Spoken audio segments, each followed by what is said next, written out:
back to We Connect. Chinmayi, let's go back to where we stopped at. Now, in terms of Bombay and Mumbai, and you want to get into that market as well at some point, how actively are you actually pushing that? I'm not actually. I'm not that Why aggressive. I don't know. I think even if not for Rahman sir's break in Kanathil Muthamittal, my dream was to be a playback singer, and somehow the dream manifested because if the utopian Paulo Coelho's words are anything to go by, you want something and the universe conspires to make it happen for you. And then from The Alchemist, yeah, it happened for me. I wished for it so badly that it did happen. It took time, but it did happen. And after that, there must be some sort of, I don't know, I really don't know why I didn't do it. Even in Tamil, even now, even if I have to go and meet a composer and say, you know what, I'd like to work with you, I still feel shy perhaps. I shy away from Right. it. I'm getting the feel, I'm sorry, but I'm getting the feeling here that you do find it a little hard to actually market yourself.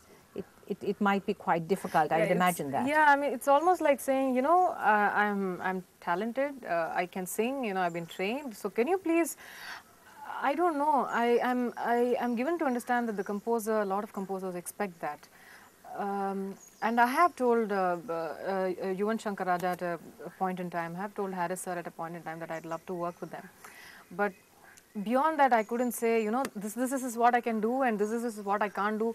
I don't know, I could never go all out and say, you know, can you please, I held back and I felt uncomfortable saying that, though inwardly I wished I could work with so many composers. Right, hard to sell your talent in a way. What about agents? I mean, do you not have agents who could actually do that for you?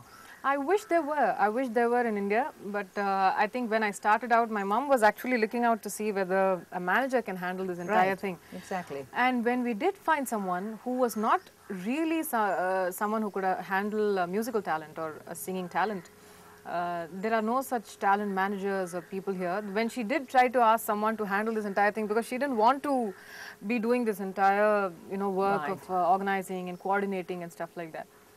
And then there were people who took offense. There were people who really took offense and said that if we have to speak to a manager, I don't think we'll work with you in the future. And my mother was like, okay, so I don't understand how this is working, because the background that we come from, though I've been trained classically, it's a very educationist sort of a background, very you know, corporate sort of thing. So there was a systematic approach to doing a lot of things. And she couldn't understand why somebody would take offense to speak to a manager. And then it didn't work out. So she had to get down to, you know, do it on her own, because I think when I started out, I was 15, 16. I was too young to. And I wasn't street smart either. I think some amount of smartness has come in the last 2-3 years, but I was still very naive and taking my own sweet time. I trust people easily and stuff like that. So it's a slightly, gives you a feeling of being slightly unprofessional in that respect. But would you say that it's kind of got a little bit better over the years? Not yet. We still don't have managers here, not for singing talent. But I believe that actors do. And even there, it's not like a talent management agency, or like, for example, how you find abroad there's a model coordinating agency or an acting agency, or people who work specifically for, you know, musical talent. That sort of a thing is not here. But I think, I really wish, at least if somebody from abroad can just come down and do something here, I think that sort of a professionalism, that sort of a know-how is quite required to bring some things. But I don't know when this will happen. Right. It's very utopian for now. Right. Let me ask you here about this business part of your personality, because I think it's very fascinating to see someone, you know, just mid-20s, just out of her mid-20s, who's actually being so successful in different areas. So let's talk about your company, Blue Elephant. First of all, very interesting name. Yeah. Why in the world, where did it come from? It came from my friend who runs his ad agency, and he, Amudan of Tamil Padam, the director of Tamil Padam, he's been quite a good friend of mine. And I think I went to him, I worked with him for this sari ad. I sang this jingle for him, and then finally I think we got to know his family, he got to know mine, and then, you know, it became a very family thing, family friends kind of a thing. So I was just telling him that this is the company that I'm trying to see, and I want to know how to choose a name and stuff like that. So he said, come over to office, and then with his team, he came up with this entire list of stuff: orange olives, yellow flamingo, pink panda. You wanted a color. Thank God it's not pink elephant. No, it just some of the, then there were some other interesting names, the all four corners or all three words, stuff like that, very random and abstract. And I said, what is all this? I mean, I was thinking of I was researching on everything, researching on the Egyptian god of languages, and then find out the Egyptian god of languages is also the Egyptian god of death. I'm like, no, I don't want to have anything to do with this guy. So finally he said, forget all that. I think it's very imperative for your name, for the company that you're doing, because yours is a very cut-to-cut sort of a work that you're doing. So at least your name has to have some sort of a recall value. It's kind of catchy though, isn't it? It's very catchy, and the logo that they gave me was also really sweet.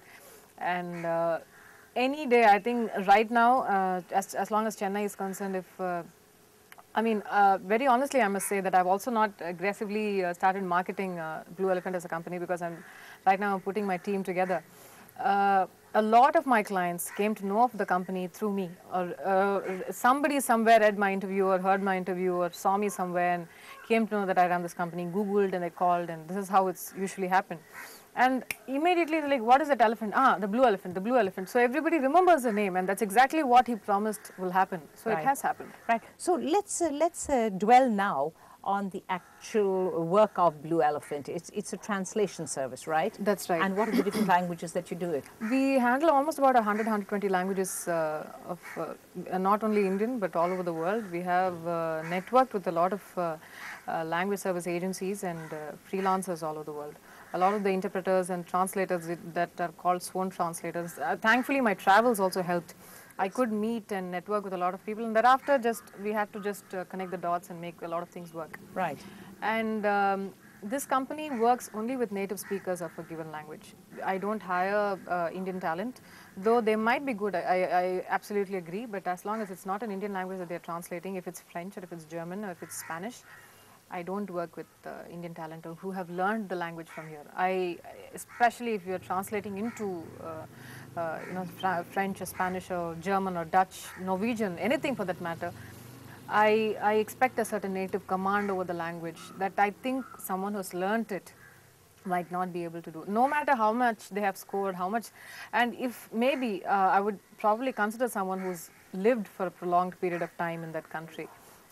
Soaking up the cultures and to stuff be more like that. competent in the language, Precisely. right? We're going to come back to Chinmayi and talk to you a little more about what your future plans are, what you want to do, where you're going to see yourself 5-10 years from today. Stay right there with us.